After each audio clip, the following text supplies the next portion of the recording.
Perkenalkan, nama saya Stefani Meli, NIM B10111191134, kelas D, Prodi Ekonomi Pembangunan.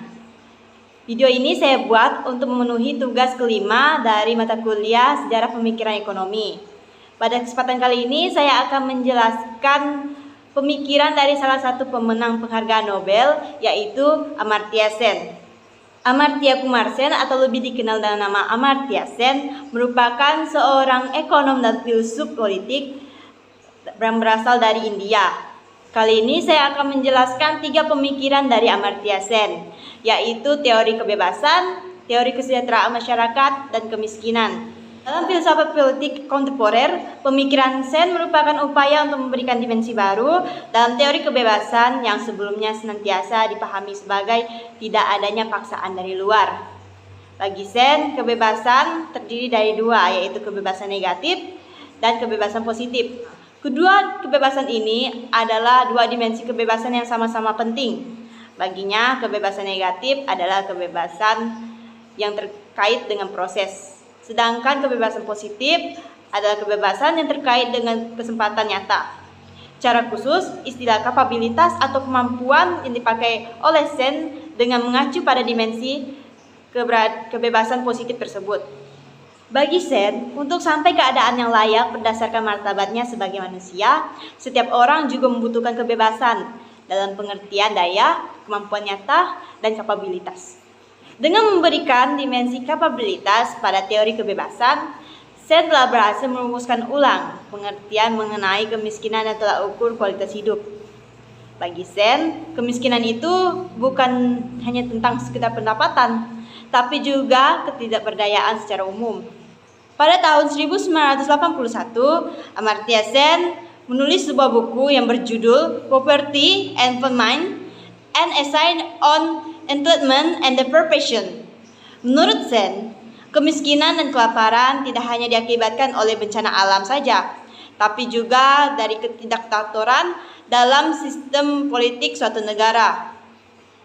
Bagi Sen, pengembangan selalu berkaitan dengan usaha untuk mengupayakan munculnya bangunan kebebasan yang nyata atau pengembangan yang lebih besar yang dapat dinikmati oleh rakyat. Secara lanjut, Sen mengatakan bahwa kebebasan merupakan tolak ukur pembangunan dengan 2 alasan, yaitu alasan evaluatif, yaitu penilaian atas keberhasilan pembangunan yang dipahami berdasarkan sejauh mana kebebasan manusia meningkat, dan kedua alasan efektivitas, yaitu keberhasilan pembangunan sepenuhnya tergantung pada manusia yang bebas. Sehubungan dengan pembangunan sebagai perluasan kebebasan, menurut Sen perlu didasarkan pada 2 sudut pandang, yaitu the primary end yang disebut sebagai peran konstitutif dan the participial means yang disebut sebagai peran instrumen. Bagaimana kaitannya dengan kemiskinan? Kemiskinan merupakan persoalan yang paling sering dihadapi oleh setiap negara, salah satunya Indonesia.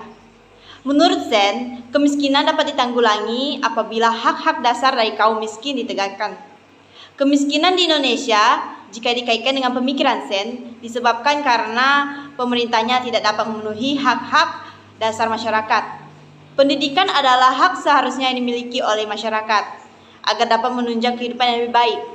Selain itu, pemerintah juga menyediakan lapangan pekerjaan dan juga kesempatan dan berusaha bagi masyarakat dalam mencari kehidupan yang lebih layak. Dalam hal ini, penyebab kemiskinan adalah akibat dari ketiadaan akses yang dapat menunjang pemenuhan kehidupan manusia. Jadi dari seluruh pembahasan tersebut, 3 hal tersebut seperti teori kebebasan, kesejahteraan masyarakat, dan kemiskinan sangat berkaitan erat.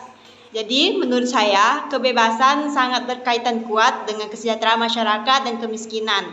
Jika masyarakat tidak diberikan kebebasan yang layak, maka dapat dipastikan bahwa kesejahteraan di suatu negara itu tidak bakalan terjamin dan juga akan terjadinya yang namanya kemiskinan. Demikian yang dapat saya presentasikan. Apabila ada kesalahan atau kekurangan kata, saya mohon maaf. Sekali lagi saya ucapkan terima kasih.